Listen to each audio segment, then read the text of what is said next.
आज हम बात करेंगे ब्रेन प्रोग्रामिंग और मेमोरी प्रोग्राम के बारे में कि क्या है मेमोरी प्रोग्राम।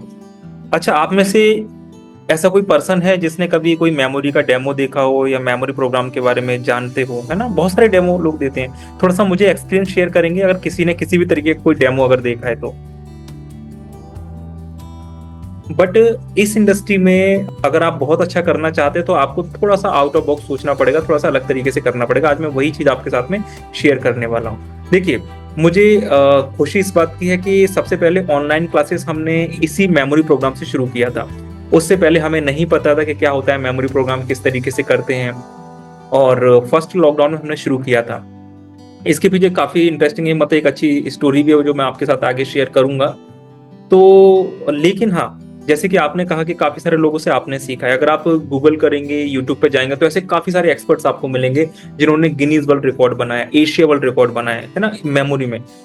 सब कुछ आप दिल से बताइए कि अगर हम आज से शुरू करें तो जो 10 साल से प्रैक्टिस कर रहे हैं, जो 20 साल से प्रैक्टिस कर रहे हैं, जिन्होंने इतने सारे विश्व रिकॉर्ड्स बनाए हैं, क्या हम उनको बीट कर सकते हैं? क्या हम उससे एक्सपर्ट हो सकते हैं? आप मुझे बताएं, दिल से बताइए। नहीं हो सकते, क्योंकि उनको 10 साल का अनुभव है, 20 साल का अनुभव है। आप वो एक्सपीरियंस कहां से लेके आओगे?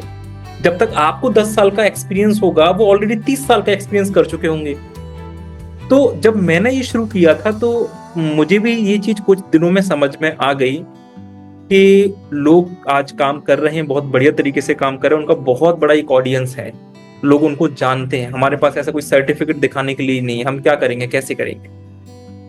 लेकिन एक चीज है जिसका इस्तेमाल करके आप सब लोगों को बीट भी कर सकते हो, सब लोगों से आगे निकल सकते हो, बहुत अच्छा अपने स्टूडेंट का रिस्पॉन्स ले सकते हो।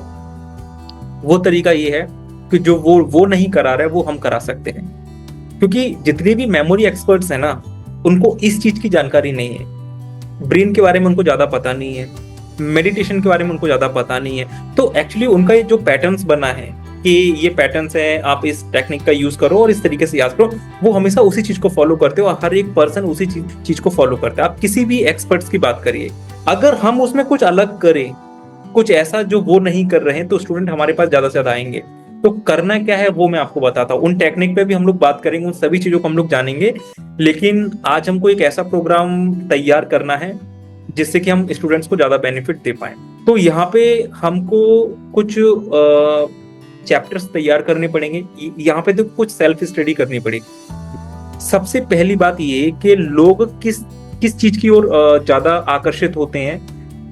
जैसे कि लॉकडाउन के बाद में हमने देखा है कि लोग जो ऑर्गेनिक होता है, नेचुरल होता है, उसकी तरफ लोग ज्यादा आकर्षित होते हैं कि इधर कुछ अच्छा मिलने वाला है, कुछ नेचुरल मिलने वाला है। तो आप एक कोर्स बना सकते हैं जिसका नाम आप रख सकते हैं नेचुरल ऑर्गेनिक मेमोरी प्रोग्राम। मतलब ऐसे कुछ शब्द होना चाहिए सुनने के बाद, सुनने से ही लगे कि ये कुछ नेचुरल प्रोसेस है और नेचुरल तरीके से ही ये मेमोरी डेवलप होगा। Okay, natural organic memory program एक आपको कोर्स बनाना है। ओके, ये आपका उसका नाम हो गया, ये उसका हेडलाइन हो गया, नेचुरल ऑर्गेनिक मेमोरी प्रोग्राम। इसमें कुछ आप अपना भी ऐड ऑन कर सकते हैं, लेकिन ऐसा नाम होना चाहिए जिसको देखकर, जिसको सुनकर लोग आपकी ओर आए, आपसे आपके पास में इंक्वायरीज करें कि ये क्या है, क्योंकि ये बाकी के लोग इस्तेमाल नहीं करते ये चीज। अब इसके अंदर अगर हम नेचुरल ऑर्गेनिक ऐसा कुछ अगर नाम अगर दे रहे हैं तो हमें ऐसा कुछ उसके अंदर कंटेंट भी रखना पड़ेगा। तो पहला इसके अंदर कंटेंट है या पहला में चैप्टर। अब हमको इसके अंदर ना चैप्टर बनाने हैं। जैसे एक बुक के अंदर अलग अलग लेसन्स होते हैं, चैप्टर्स होते हैं, वैसे हमको एक चैप्टर बनाना है। इसके अंदर जो पहला जो चैप्टर है उसका नाम हम लोग रखेंगे long term memory, long term memory, long term memory program, long term memory program. अब इसके अंदर क्या करना है वो मैं आपको बताता हूँ।